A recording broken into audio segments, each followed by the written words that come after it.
Welcome to Worthy and Unapologetic. This podcast is dedicated to women over 40 who are ready to step into their power and prioritize their well being. I'm Sonaya Williams, your host and fellow traveler on this incredible journey of reinvention. Whether you're on your way to work, out for a walk, or simply taking a moment to yourself, you're in the right place. If you're navigating a career change, building a dream business, or prioritizing yourself like never before, this is where you belong. Let's get started. All right. I'm very excited to welcome Janet Murray to Success Has No Deadline today. Thank you for taking the time. Um, Quick intro of who she is. Although I think when I met you, I think I first met you at Chris Ducker's event, but then I came to your event, and then she's helped me work through a ton of things through then. Well, I'm sure we'll talk about it. But Janet is an online business strategist and copywriter. She's the creator of the 2024 Courageous CEO Strategic Business Planner and Resource Kit, which I own and I use every day. And she's the host of the Courageous CEO podcast. Janet has been podcasting for around a decade and has published over 1,000 episodes. As a copywriter, Janet specializes in creating and writing strategic copywriting campaigns.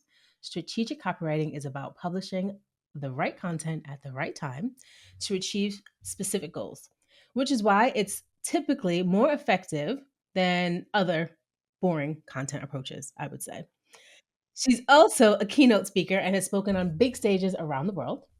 Upreneur Summit, which is where I first heard you speak, CMA Live in Edinburgh, is that how you say that? Edinburgh? Yeah. And Inbound, which is a conference that I had used to attend when I was living in the US as well. Janet also plays piano, sings, runs, and talks to her 3 cats, not at the same time. She's a mom of a teenage daughter and a long-suffering football widow. Are you enjoying the Euros right now? Yeah. Well, I say I'm a long-suffering football widow and daughter as well. So my husband actually works for a football club, like not a league, sort of. I don't know Okay. if it's even non-league, but it's lower down.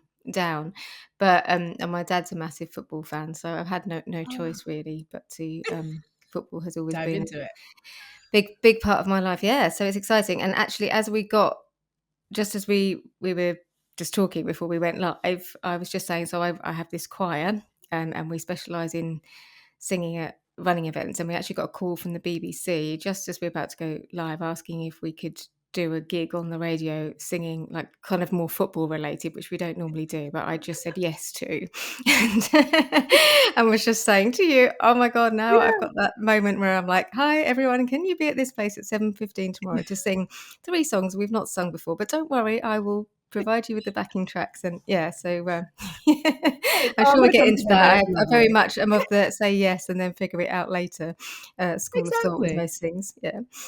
Amazing. Yes. So I like to start these conversations off with rapid fire questions so that we get to know you a little bit better. Are you ready? Yep, I'm ready. Coffee or tea in the morning? Coffee, definitely. Oh, me too. Team sunrise or team midnight? Sunrise. How early do you get up? Not as early as I used to. I used to get up at like 5 o'clock, Wow. but I'm definitely better in the morning. Yeah. Yeah, I'm not an evening. I mean, I still don't go to bed early enough, but I am useless at doing anything creative in the evening. I usually just watch telly and stuff because I can't do anything good. And Yeah. I'm better. My brain's just more awake in the morning. It's like time to switch off. That's my like after 7. I Yeah. can't do much. What's one item you can't leave home without?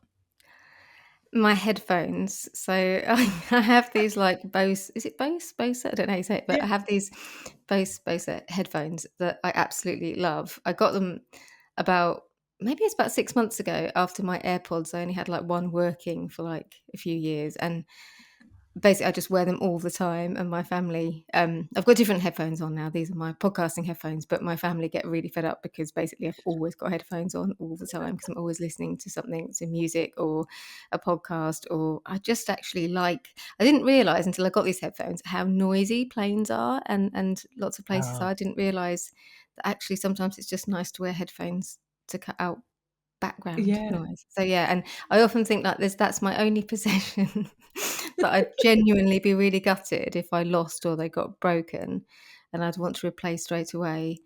I think it would be those headphones, but I probably would need a phone as well then to listen to podcasts or music or whatever. But yeah, definitely Yeah. headphones. Okay, awesome. What's your go-to comfort food? Chocolate. It's a bit boring, but yeah, chocolate, sweet things, cakes. My dentist just told Mm. me off because I need a filling and said, Uh-oh. "Have you been eating too much sugar?" I was like, "Yeah, definitely, yeah." One hobby you wish you had more time for? Well, definitely music. So that's Mm, always been my sort of biggest hobby. But yeah, I wish I had more time because I think I've got such a sort of Protestant work ethic that I yeah. feel like I can't put that before other Mhm. things. So I often play and do musical things like in the evening when I'm tired. And I have gone through phases where I've tried to do it first and it's quite good because your head's clear, but I just get really guilty because I just think I should be working all the You should time. be So doing something else. yeah, Mhm. yeah, I find it Yeah, really difficult to do that if I think I should be working. yeah. If you could teleport any place right now, where would you go? Oh God, such a good question. I don't know really. I think I'm kind of happy where I am at this very moment in time. I'm very much feeling like I could do with a holiday at the moment, but I can't think where I would go. Maybe somewhere a bit warmer, but not too warm because I'm not good in hot weather. But yeah, I'm kind of happy where I am at the Yeah, moment. that's good. Today, well, over here where we are, it's finally the sun is out because it hasn't been a real sun. We had what 1 week of actual sun in the UK so far this summer. Yeah, it's been awful, and I'm not a big fan of hot weather. But it's not. I just I'm not made for it. I don't think. But even I'm like, oh, this is awful. It's been a bad summer. Yeah. All right. So let's dive into what success really means to you. Um, I know for me, I like to say success is a really personal definition. And I've been asking everyone, what does success look like and what does it actually mean to you? It's really interesting because I saw a TikTok the other day, which I saved, which this person was saying exactly how I feel at the moment. So I'm just about to turn I'm 50 this year. Is it no, not next month, and the month after, but it's coming up soon. And my definition of success has really, really changed. And I don't know if it's my Mhm. age, I don't know if it's because I've been working so long. But this lady was, I think she was some kind of coach, and she was saying that basically she kind of she she'd lost her the things that she used to think were what success was all about and what she was striving for had just completely gone, and she was kind of in this void of where she was like, oh, I don't even know what success looks like for me, and it's making it sort of hard. I'm sure we can get into that in this interview, but it has made it Yeah. hard for me for the last few years because I think I was always striving. I don't even know what I was striving for, but I was striving to increase my income, to Mhm. achieve certain things, and I never really knew why I was doing it. And then suddenly I just kind of thought, I'm just not, success to me is, I think I've actually always had this with finances. Success for me is being comfortable. It's not being rich. Yeah. It's actually freedom. So it's having the freedom, having enough money so that you don't have to do work that you hate or things that you don't like doing. Mhm. So I've never really kind of overstretched myself financially, like buying a fancy house or, Yeah. even when I've Yeah. gone through good periods in my business. But yeah, it's actually quite a difficult question because I'm kind of really struggling with it at the moment because I sort of think, well, financial success, that's easy. For me, it's just having enough money not to do Mhm. work that you hate, and, Yeah. not to be stuck in situations that you can't get out of. And I mean, I think family has always been really, really important to me. But in terms of professional success, yeah, I'm really kind of struggling with it at the moment because I guess it probably is doing work that you love and that you feel excited. You get up in the Yeah. morning and you want to get to your desk, or you want to, you know, does that kind of make sense? It's probably not the Yeah, it most does. kiddie, like, No, it does make um, sense. Also feel like success isn't only like professional, but personal too. So, like for me, when I first, and I also believe success, your definition of success has, will change over life. because Mm. in the beginning, when I first started the business, I was similar to what you're saying. I'm chasing money. I want to make more. I had to make more. More money would mean success to me. And now it's like, actually, success to me is me being able to close the computer, go pick up my girls after school, hang out with them, not have to think about work, and I'm actually spending time with them. But Yeah. earlier in the day, I got my work done. So, and it was work that I love, work that I enjoy doing, work that's making a difference. And now I am focusing on my kids. It's like that balance or just being able to be present in the moment for me right now is Yeah. success. Because before, I would be with my girls and I'd be like, I should be working. I have so much work to do. Or that I'll be working and I hear the girls out there crying and fighting, and I'm like, I should be with them. It's like that torn um attention span Yeah. for Yeah, things. definitely. So Yeah. yeah, Yeah. it's yeah, it's definitely a personal thing, but I wholeheartedly agree that it changes over time. Yeah. And I think you're not alone in the struggling of what it is, because I feel in the beginning of the year when we found out we're moving, I felt completely like, okay, well, what does that mean for me? Like everything I Mm. had planned for the year that would, Yeah. define success, a successful year for me, is like out the door now because we're going to a whole new country and I have to start all over.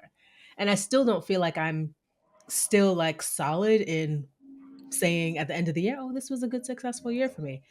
I don't know that I will be able to say that, but I can say that I'm more present.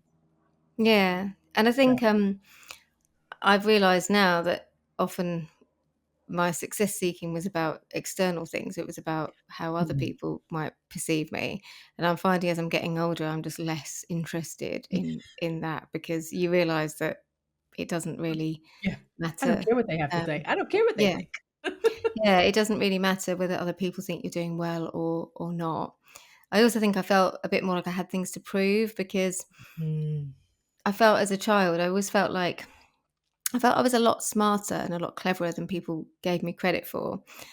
And I don't even know why I thought that, but I always had this I'm much smarter than people give me credit for. yeah. And I remember being in school and kind of like being on the same table with people who like for some reason they were considered to be more intelligent even though we got the same grades or we were at the same level or whatever. And maybe it was something to do Mhm. with I was a bit quieter. I don't know what it was. And I just felt like I had this drive for people to kind of know what I had inside me and what I had Yeah. to offer. And then I think as you get older, it's funny because my daughter's just taken like A level exams and she's had quite a tough time because she's not been very well during her A levels. And I kind of never thought like I'd be like this, but I'm just like, hey, do what you can, do your best, but literally nobody cares. Nobody asks you after a certain point where you Yeah. went to college, what you got in your A levels. Like people are more interested in what you can do and how you show up. And so yeah, it's been really quite an interesting journey for me because I almost just ground to a halt one day where I was just like, actually, I just don't think it was like my definition of success had suddenly just Yeah. been taken out from under me. And I was like, actually, I don't even know what I'm doing or why I'm here or why I've been going after any of these things. It's quite Mhm. scary, actually. I think if you've It been is. that driven, I suddenly felt I wanted to clear my cupboards out all the time and I wanted to rearrange my house and wanted to like be more Yeah. domestic or kind of it was such a weird thing because I'd had so many years of just being so driven and I think it was external success and how Yeah. other people might perceive success. Um, yeah, and I'm not sure where it came from, but I'm glad it came. Yeah. And I feel like in the online space, there's this whole thing of comparison. Um, Especially I know for me when I first started 13 years ago, a lot of the women that I started with, like, well, in the mastermind that I was in, right? They've got these multi-million dollar businesses now and these empires, and it's just like, oh, I should have that. But should I really have that? And then it's like I should have that, but I don't have that. And then, oh, I'm a failure because I don't have that. But then in my what I worked on in therapy is everything, if we compare everything, since it's a comparison thing, like my life is completely different to theirs. Like I have a family, I have kids.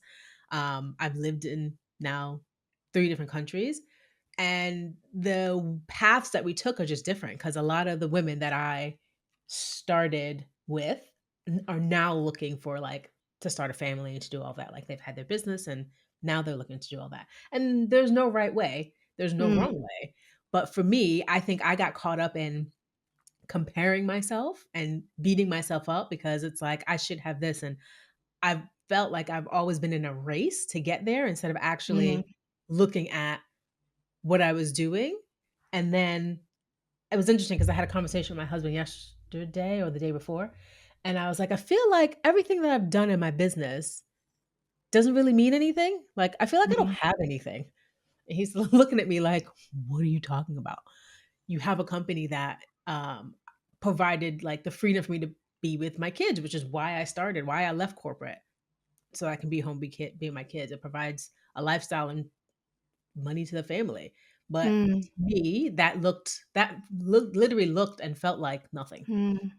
So And something that's come up for me a lot, and I've really struggled with, is sort of values as well. So mm, when I first started off in the online space, I was looking at other people and thinking, wow, they've built these $1 million businesses and they're doing this.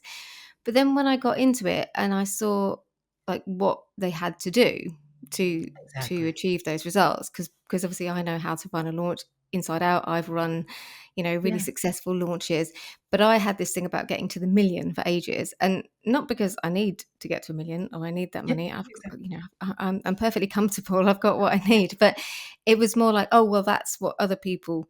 And I kept looking at what I was doing and thinking, why am I not getting there? And then I realized that I wasn't doing some of the things, or actually, in every case I've looked at, the strategy is often to use affiliates and to do these big affiliate launches, Yeah. which didn't sit comfortably with me. And Mhm.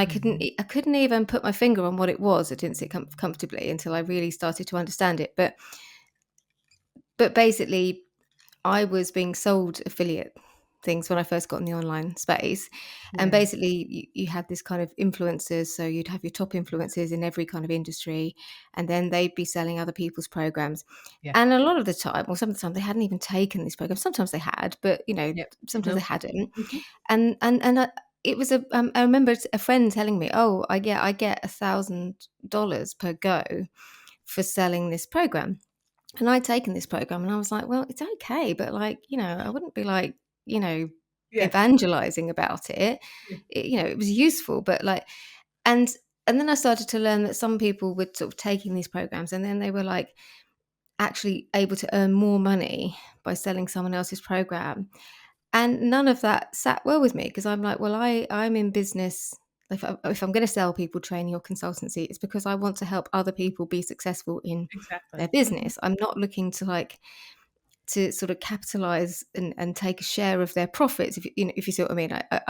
Yeah. And it took me a long time to untangle it because I didn't really even understand how it worked. And then you start looking at things like Facebook ad spend and and email lists. So Yep. you're comparing yourself to somebody who has got tens and tens of thousands on their email list. They have they've got an army of affiliates out there who are selling on their behalf. So when they launch, there's all this noise. Now that's not to take away from the amount of work and expertise. There's a lot of expertise in doing that, and a lot of Mhm. time. And but it means also doing things that I can't do. Like I Yeah, it's can't outside of your I values. can't pretend to I Mhm. can't pretend to like people. Not that I dislike people, but I couldn't join a mastermind um, and pay loads of money to be in a mastermind, which again is the trajectory generally to connect myself with the right people. If I want to Yeah. join a mastermind because I think the people are great and the person's great, I'll do it. Yeah. But it doesn't sit well with me to do it as a kind of power move.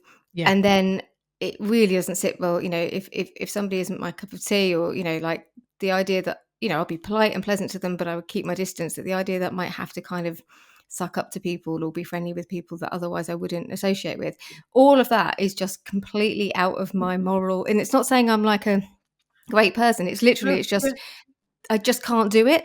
I can't I can't I can't make connections with people like with an intention behind it. Exactly. I Mhm. can only really make genuine connections. Yeah. I don't know what I'm trying to say about myself. Like maybe that's a bad thing, but I but it's this thing about your personal qualities and your background or whatever, and all of those things just are so uncomfortable for me. But that's how I see, they're the moves that Yeah. you need to make. Because when I kept doing the maths, and I kept thinking, I don't know how people get to this. And it was only when I Mhm, started like looking at that, I was like, oh right, okay. My personal experience or background or whatever it is, I cannot, I mm-mm. can't do things that feel out of ethically, they feel off Yeah, for me.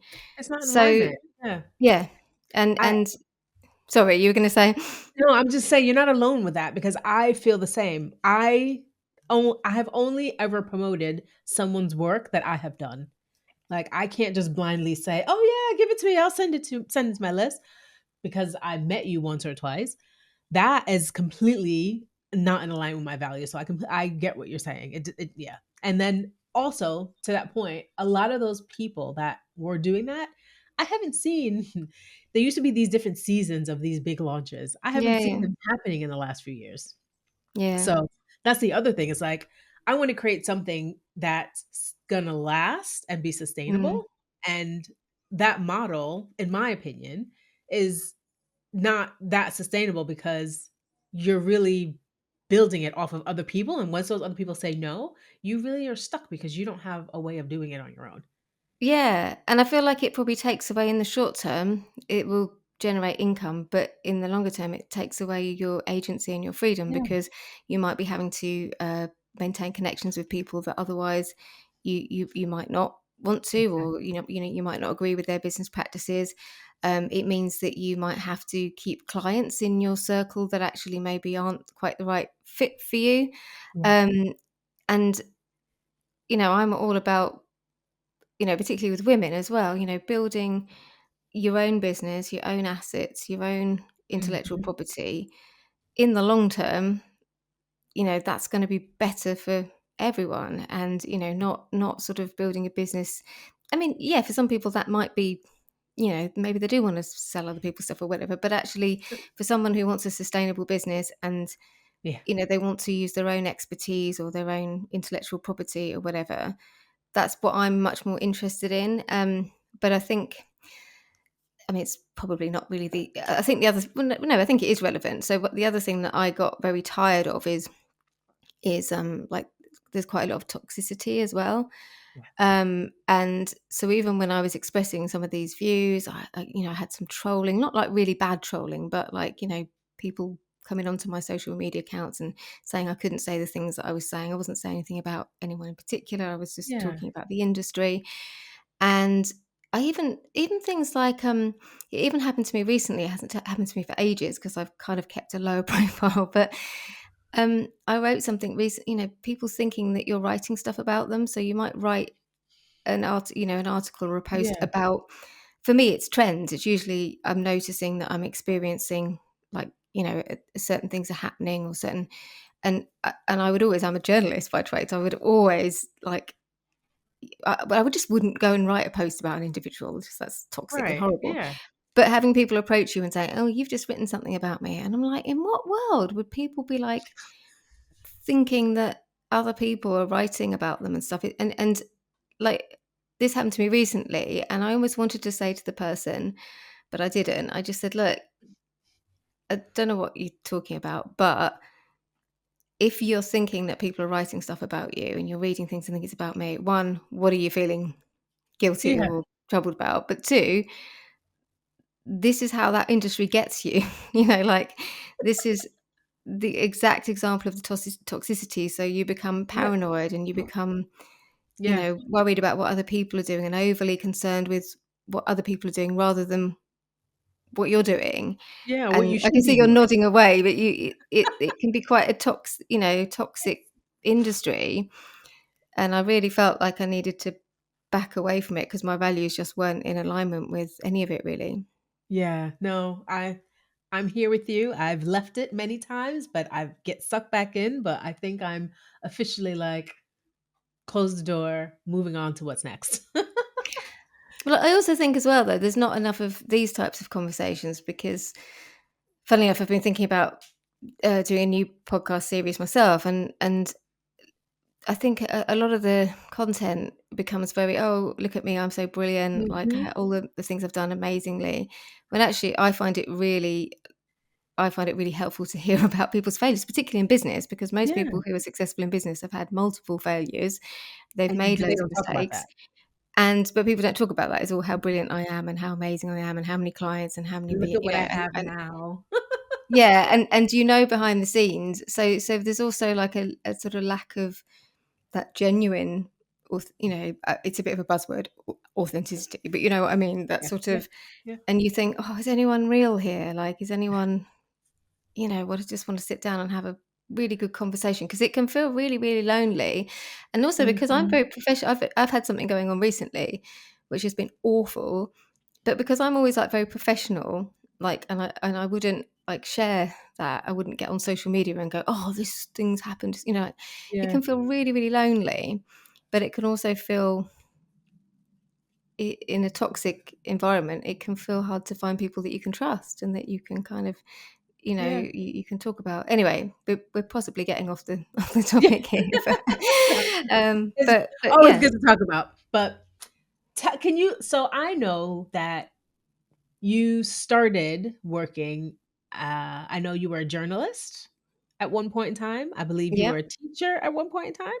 yeah. So you've had many different careers, which different points of reinvention is what I'd like to call it.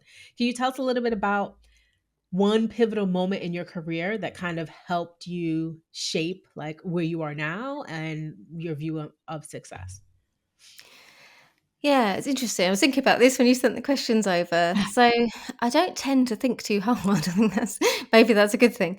Um, but what I do know is that everything I've done, although I've had quite a few different careers, like everything I've done has kind of contributed to where I am now. Yeah. So yeah, I actually initially wanted to be a journalist, but I remember getting the advice that it was really hard for people to get into journalism, especially the nationals. I come Mm. from quite, working class background, the first generation to go into higher education, in fact, probably to finish school. And so I kind of bottled out and decided to do teacher training because it was something that I knew I could do, Yeah. and it felt like a safe option. So I did that for 3 or 4 years. I taught English in high schools, and media and drama, and I didn't hate it or anything. I quite liked it. There was lots that I liked about it, but I um, I was just working really hard. Like in my 20s, I was just working like every evening, and I think teaching's not a great job if you've got workaholic tendencies because you can never Mhm. be good enough. You can never like get it all done. And so after about 3 years, or I think it was, I decided to retrain in journalism. So I went off and did and I didn't really have a plan. I did this course that cost me £800, and it was quite a good course in that it was at the London College of Printing, which is now the London College of Communications, I think. And they Oh, encouraged you to be quite entrepreneurial. And they were like, sell your work right from the start. So I was pitching to national newspapers and stuff right from the start. And actually, I paid that course. It was £800. It paid for itself over, even while I oh, was still in the course, because I was learning how to pitch ideas to publications. And then I was a freelance journalist, which I suppose is quite. I decided that I didn't want to work for a publication when I'd finished it, and I thought I'd be able to make more money as a yeah. freelancer, even though it's not particularly well paid, and have more freedom. I like the idea of working from home.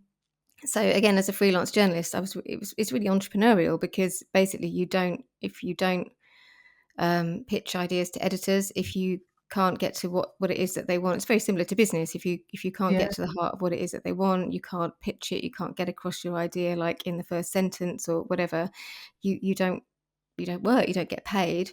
So I ended up and it's funny because I did it probably the best part of 20 years, and I ended up like writing mainly for the Guardian. That's quite interesting about a success thing actually, because if you'd asked me when I was younger, what's your like definition of success, it would be like, oh, like being an editor at the Guardian or something, like on a national newspaper. And so although I was freelance, I was one of the regular like education writers, education and politics I did. And Okay. my editor she sort of like saw something in me, and she had quite generous sabbaticals at the Guardian, and she invited me basically to be her stand-in editor. So she had a couple of long sabbaticals, and also she went off, I think, at one point to have an operation or something. So basically, I used to go in and be the stand-in editor, and Oh, I used to wow. cover for her holidays. Yeah. And I remember thinking, like, the Guardian's like really cool building in it didn't used to be, but it's now this really cool building in King's Cross. And I remember sort of being in there thinking, wow, like, I'm editor of a section of a national newspaper. Like, how cool is this? But it was like, it was just like a big call center, and I was frustrated because they didn't start the day till 10:30, and I'm a lark, and I was like, "Oh god, like, can't people just, like," and I couldn't concentrate because there were loads of people in the office, and it was really hard to get anything done, so I used to do the editing at home first and then go in and feel like I just was sitting there, and it was really weird because that if you'd asked me that, what would be your definition of success, it would be like being an editor on a section of a but even if I used to hate it, and I remember meeting a friend, like, who a business owner friend actually, who came to see me once when I was doing an editing stint, and, like, he was just like, "You look like the life's been sucked out of you, your soul's being sucked out of you, because just going somewhere and sitting on a chair in the same," I was just Yeah. like, I like it, but at the same time, I don't like it, and it's just it's not It's like it was really something's weird. missing there. Yeah. Yeah, and if someone had offered me a permanent job, like, I don't think I would have taken it, even though I thought that was my definition of success. But Yeah. again, that's about prestige, that's about other people thinking, "Oh, that's prestigious," but actually the job itself, Yeah, wasn't fulfilling, sounds it like. wasn't fulfilling, yeah, and then I can't even remember how it happened. Oh, I used to again, I was quite entrepreneurial. I used to, run these basically, I used to get invited to do training and consultancy work with some of the organisations that I sort of came across in my work, particularly on how to write press releases or how to get press coverage. And me and a friend started running this like thing called What Journalists Want, and basically we used to invite all our journalist friends in the education sector to come and speak. We used to pay them, and then we used to sell tickets to people, PR people. So we had this understanding of, like, and we used to sell them out. Like, we had no idea what we were doing. I think we even used to scrape email addresses. We put these Ah, before we knew yeah. about GDPR. Like, we used to just like put these lists together. But people used to come because we understood what they wanted, and we gave them what they wanted, and we used to sell them out. So then I started to think, well, how can I get people to how can I make this easier? So I started blogging, and then I started to learn about SEO, and then so I just started to sort of get Yeah. interested, and it sort of coincided with me getting a bit bored of journalism, because like everything, it becomes like a sausage factory. You're kind of like, you get another assignment and you do your research, Mhm. your interviews, and it felt, and in a way, sometimes I look back and think, oh, did I jump off too soon? Because this friend I'm talking about, like, is now doing the kind of stuff that I would love to do, and I wonder whether I should have hung in longer. But anyway, um, but yeah, so I just kind of gradually transitioned, and then at the beginning, I was always very keenly aware, luckily, that while I might want to sell one thing, people want to buy something else from me, and so everyone wanted press release stuff. So I started off teaching PR and press, even though it wasn't what I wanted to do, and I started doing online courses, and so it just totally fell into it.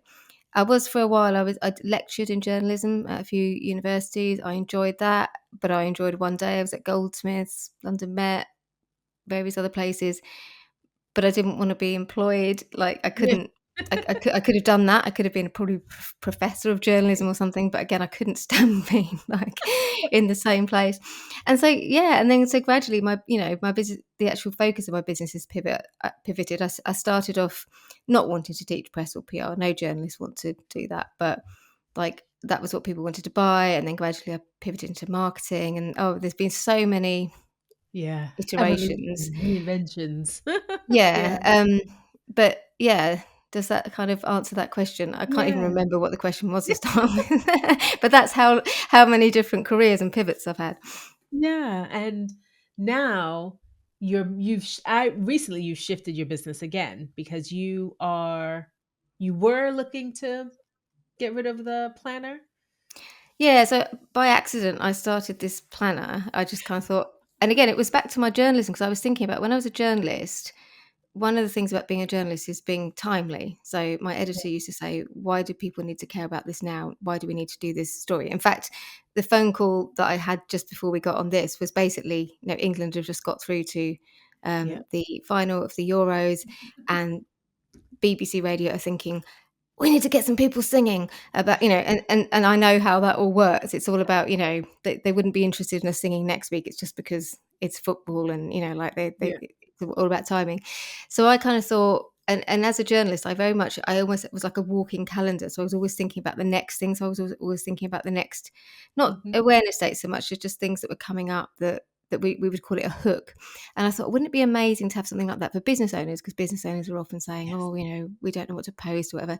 So kind of made this thing, and like the first one I sold about 100 or something, and it was like 17 quid, and it was just like a test, minimal viable product.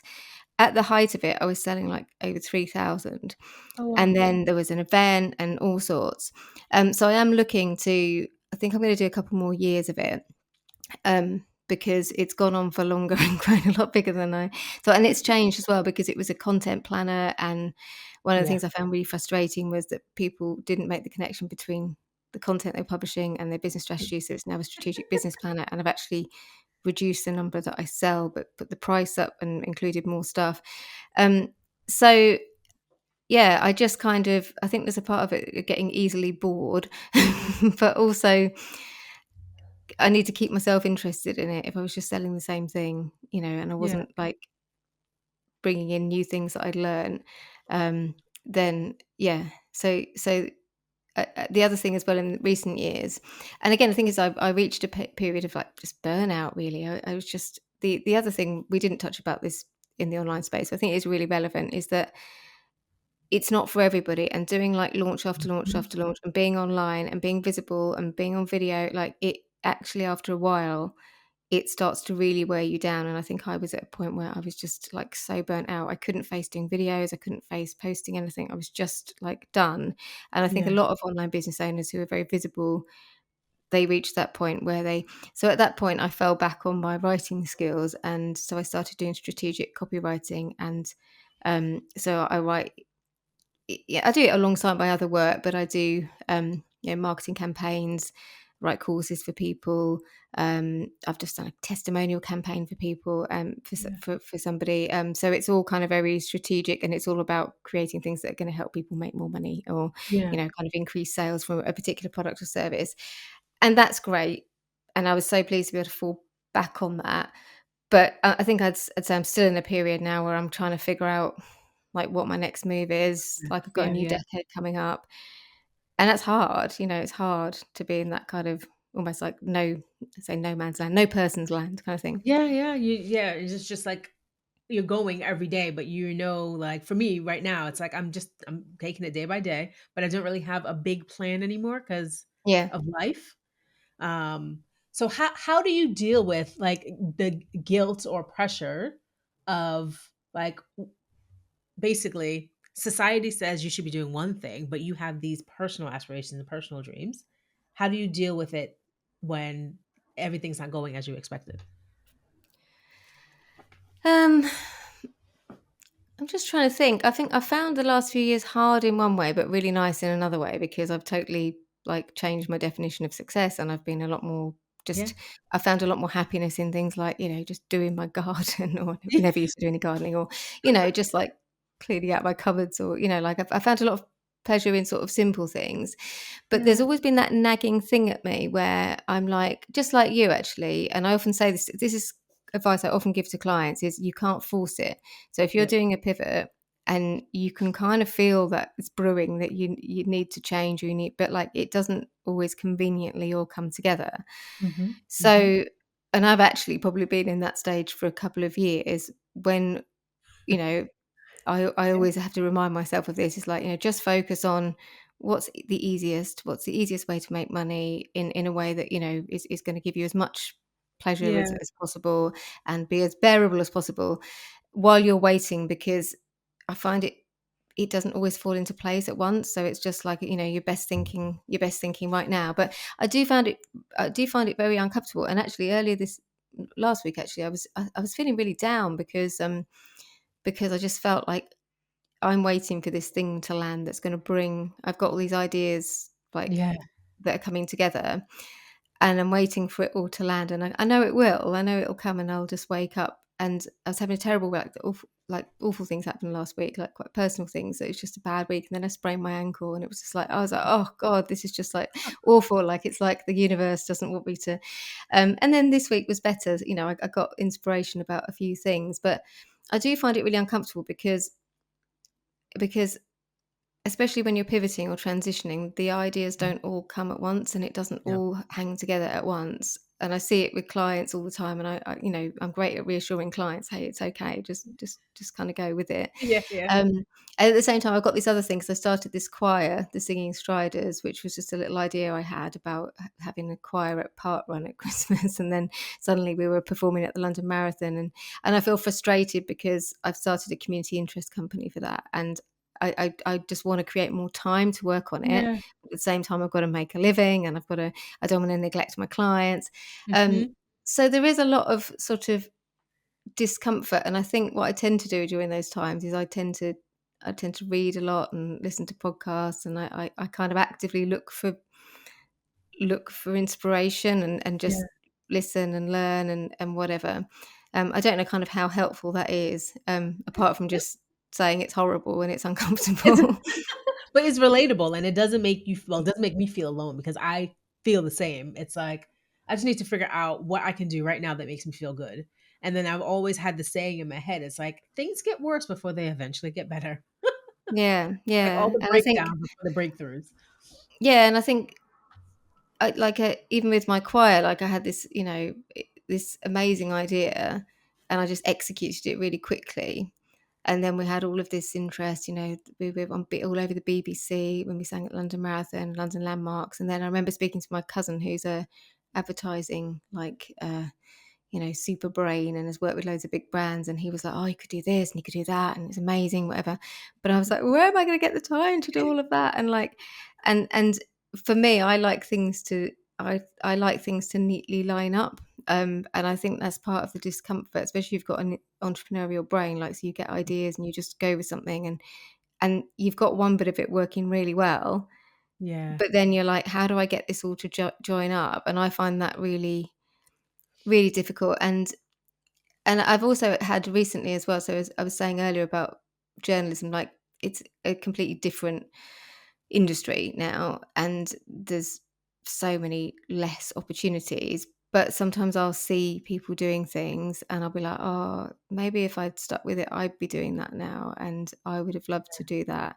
And I'm not professionally envious generally. Like I just don't really feel like that. I don't, Yeah. so I guess those things, if you're finding yourself thinking, oh, I wish I could do that, that's probably a sign that you should look into it more. And so I've been thinking a lot about the different skills that I've got and how I can bring them together.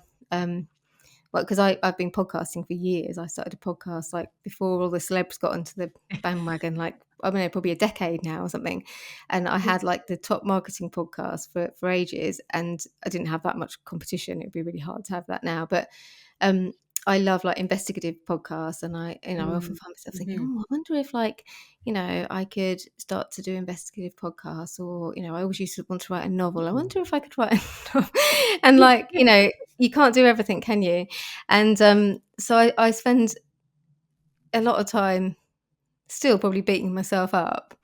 And then I have to remind myself of the advice I give clients. It's like, this stuff, it's uncomfortable and horrible, and you have to sit in it. And then eventually you're walking down the road or you're in the shower, and suddenly it all just kind of, it comes together. But you just have to sit with it and trust that it will come when it's ready. Like the idea Yeah. will Yeah. come and it will Trust the suddenly just, process because yeah, it yeah, all happens. Yeah. yeah. Yeah. Yeah.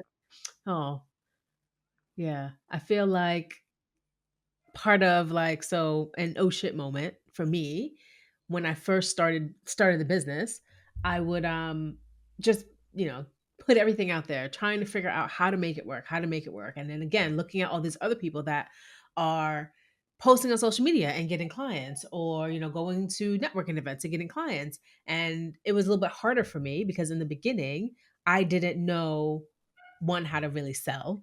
I didn't know where to find my clients, but even more importantly, I didn't know how to actually talk about the work that I did. So Mm, I had to get really clear on that before I could get clients. And that for me had brought me so much clarity in terms of just actually sitting down and getting clear on what I do.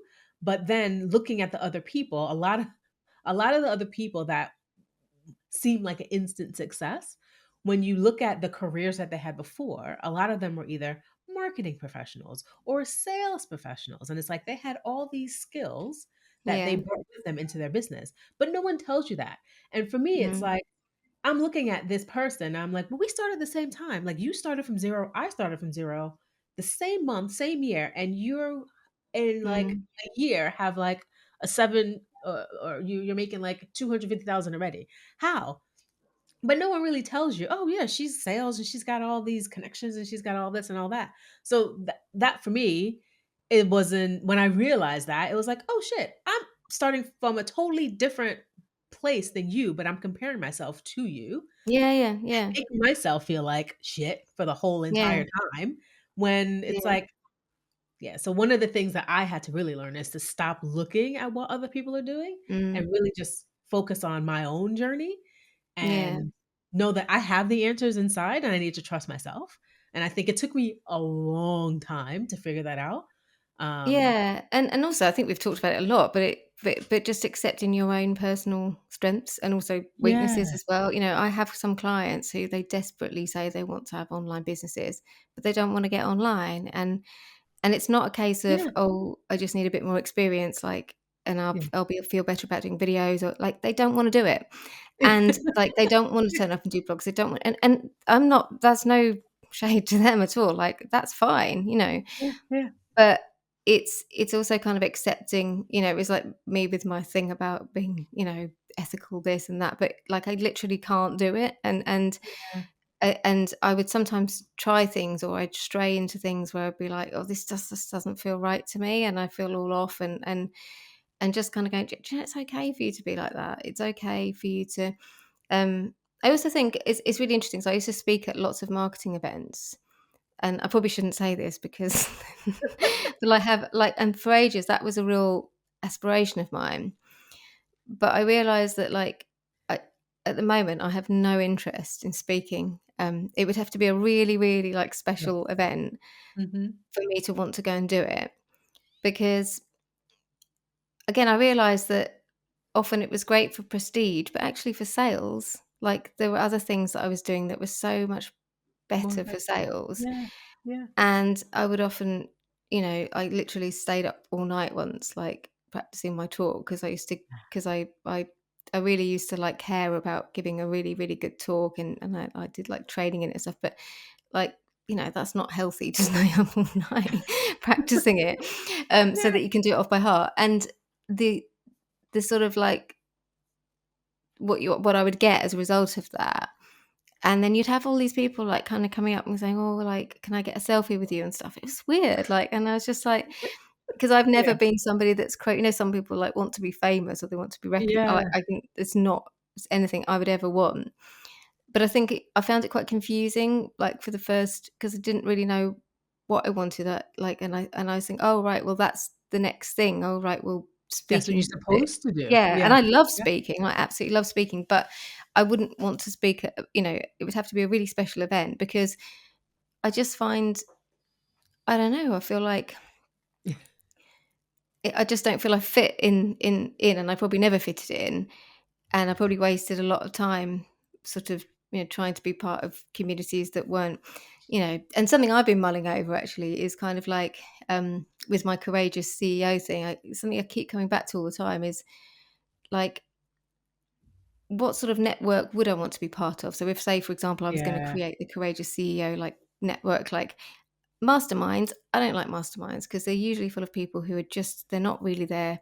I mean, yeah, I've actually had people in my masterminds who've said, I'm only in this group because I wanted to find clients, or I'm only in this group. Like, so like, I feel like there's probably a sort of network that could be created for people who feel the same, and kind of want the yeah, same things. Like I just love having really good conversations with other people. I love being able to talk through problems and be open about yeah, what, you know, what's happened, and not think it's going to end up on someone's Facebook feed. And I've also noticed that I think I feel more comfortable around people like me who've had they've also had a professional career, so they've got a Yes, skill. yeah. Because Mhm. the online world, I think, often it either attracts people who they don't have a professional skill, like they don't Yeah, actually have a skill that they could go off and get a job as, yeah, yeah. or they have one, but they're choosing to sell something that isn't actually a career or a skill or whatever. Mhm. So I find I have better quality conversations and better quality, that I Yeah. don't know if that makes sense. It might sound awful, It but, does. It you does. know It's because 'cause they're people they're more relatable conversations and deep, trustful conversations, I would say, because yeah, I've come across the same thing where there are communities where they're just looking to see how they can get clients. They're not really interested in you. They're interested yeah, in how you can help them make more money. And I'm yeah, like, "Yeah, well, that's not what yeah, I'm and that's not what I want." And that, any opportunity, they're straight in and trying to sell you the program or whatever without Exactly. actually really trying to listen to find out, would this be right for you, or this would Yeah, be, and I'm yeah. really interested in making, like proper connections with people. Like I've had something going on this week, and again, it came back into my mind, which has really reminded me how important it is that female business owners have really good quality access to financial advice. Oh, yeah. And I was thinking, like, if I was to run an event again, however, like, what kind of person would I want to come along and talk? Would I want like a money coach from Yeah. the online space? Like, or would I be looking for somebody who's actually got real solid credibility, Yes. tax advisor Yeah, who yeah, might not be quite so sexy, if you see what I mean, with their yeah. branded photos, But but they're gonna actually give might you have, real good advice, like real yeah, good yeah, yeah. I yeah. think And I sometimes feel there's a kind of lack of that. I mean, again, we've probably gone a bit off track, but again, these are things but I'm it's all looking good. back at. I think, in terms of success, actually, Yeah. I would, having some more solid foundations in place, Mhm. I think, would help. I've just kind of floated around from freelancer to business owner, and you sort of pick things up as you go along. But actually, I think there's a real absence, I think, of that real foundational Yeah. knowledge and advice, I think. So, yeah. Well, thank you. As always, when I have conversations with you, when I work with you, it's just I leave enlightened and my brain like gets going. And in my head, sometimes I'm like, I think I need to go to journalism so I can learn to write and be better. Because she just helps me think straight. So I'm like, how can I do that for myself? Yeah. But no, I appreciate you. I thank you for your time and thank you for always being willing to work with me and help me get to the bottom line of what I need to Oh, say. and So I thank you. And I was gonna say earlier, actually, I definitely had an advantage. There's no doubt about it that it's easier if you've been a journalist and that you've been paid to write, that's gonna yeah, accelerate you like quite a few years, it's gonna make lots of things easier. And so I'm very conscious of that as a kind of privilege, like I'm not coming to it from a, you know, yeah, that I just had to adapt those skills a bit. But no, yeah, thank you. And it's been great to work with you on your stuff. And I'm really excited to see how the podcast goes and to listen to some of these yeah. conversations because I think they're going to be really interesting. Yes, I'm definitely looking forward to putting them all out there. So, what's next for you, and where can people stay in touch with you? So, yeah, I'm not even sure at the moment. I feel like I should be like, success definitely has no deadline. So, my website is janetmurray.co.uk, and I am currently working out my next move. And I've got some ideas brewing, so I'm going to carry on with my planner. So I've got the Courageous CEO Strategic Business Planner and Resource Kit. But I have been thinking about, so keep an eye on that because I've been thinking about how I might be able to build a network around it, of the kind of people that I would really love to be buying my planner and using my planner, and how we can kind of work together to make sure that we get the education Yeah, and the support that we need. And so yeah, Courageous CEO, that's going to be continuing. And I'm also just bringing out a new episode, a new series of that podcast actually, which is going to be interview based. So yeah, strategic copywriting, Courageous CEO, strategic business planner, and possibly some other stuff, and my singing striders choir as well. And I should have said this earlier, but something that I have found real joy in the last few years is volunteering. So I've become like the event director at my park run, and obviously my oh, choir, nice. it's all voluntary. And I've got so much from that, and I Yeah, wish I'd done more of that earlier, actually. So yeah. yeah. Amazing. Well, Congratulations to you. And I look forward to following what's next for you. Thank you.